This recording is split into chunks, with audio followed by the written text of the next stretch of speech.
ব্রহ্মাকে কেন পূজা করা হয় না?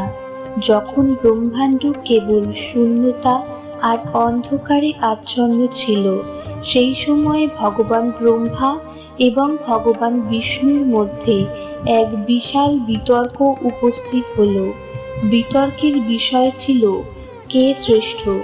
ব্রহ্মা বললেন, আমি এই জগতের স্রষ্টা, তাই আমি শ্রেষ্ঠ।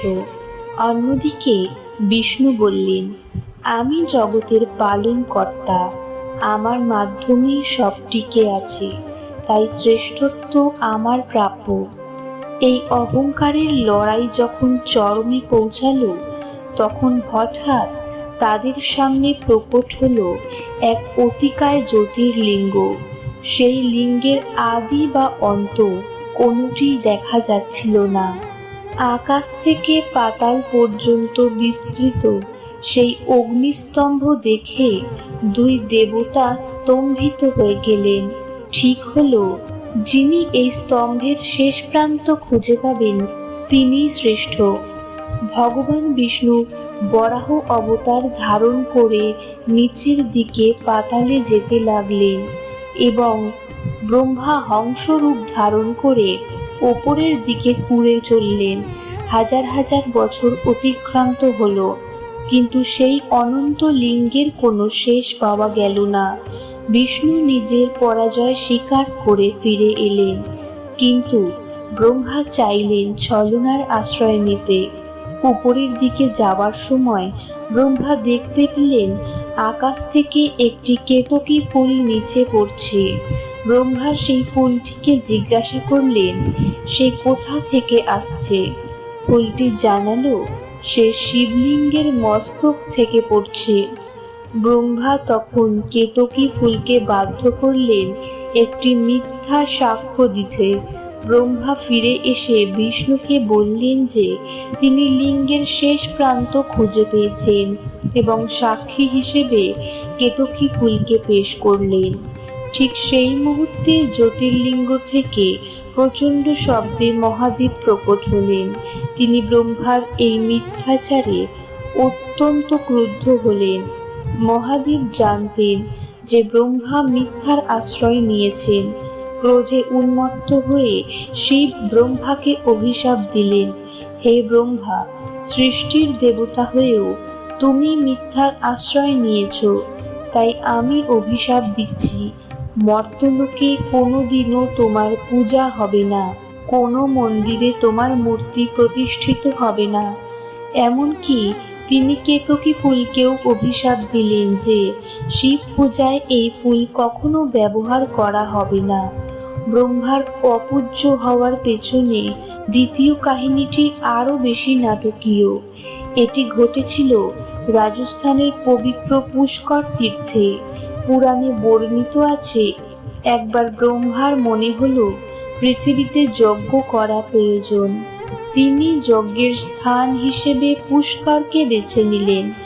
যজ্ঞের সমস্ত আয়োজন সম্পন্ন হলো।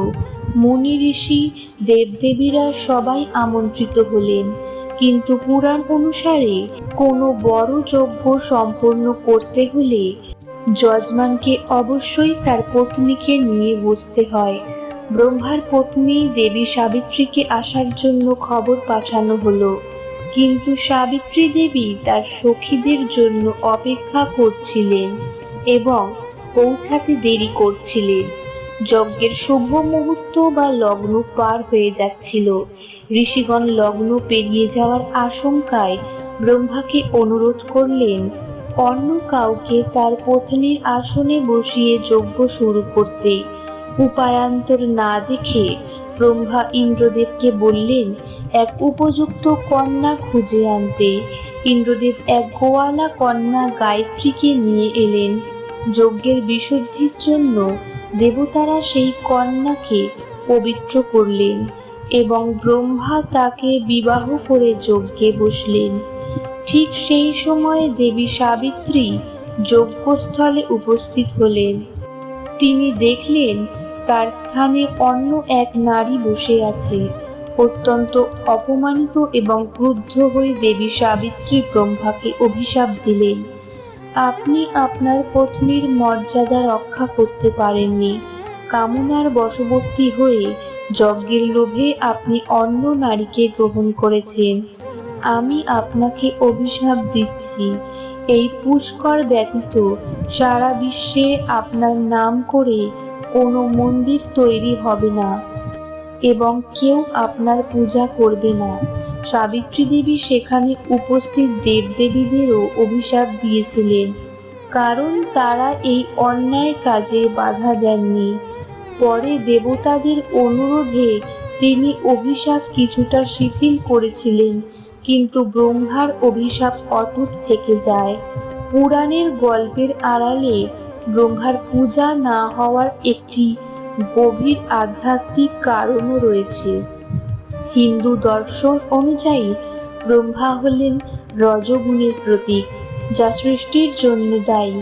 রজোগুণ মানুষকে কর্মে লিপ্ত করে, কিন্তু তা কখনো কখনো অহংকারের জন্ম দেয়। অন্যদিকে বিষ্ণু হলেন সত্যগুণ এবং শিব হলেন তমগুণ, যা মোক্ষ বা মুক্তির পথ। সৃষ্টি একবার হয়ে যাওয়ার পর এখন চলছে পালন এবং শেষে হবে বিনাশ। তাই মানুষ পালনকর্তা হিসেবে বিষ্ণু এবং মুক্তিদাতা শিবের পূজা বেশি করেন।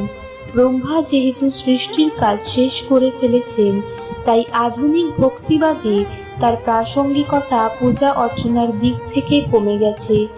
আরও একটি ধারণা প্রচলিত আছে যে ব্রহ্মা নিজের সৃষ্টির প্রতি মোহগ্রস্ত হয়ে পড়েছিলেন, যা একজন পরমাত্মার জন্য শোভনীয় নয়।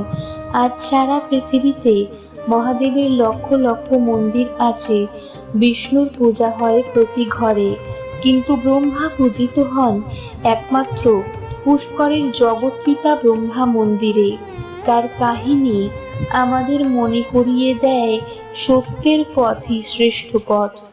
এইরকম আরও পৌরাণিক কাহিনী জানতে আমাদের চ্যানেলটি সাবস্ক্রাইব করুন এবং ভিডিওটি লাইক করে আপনার মতামত কমেন্টে জানান। ধন্যবাদ।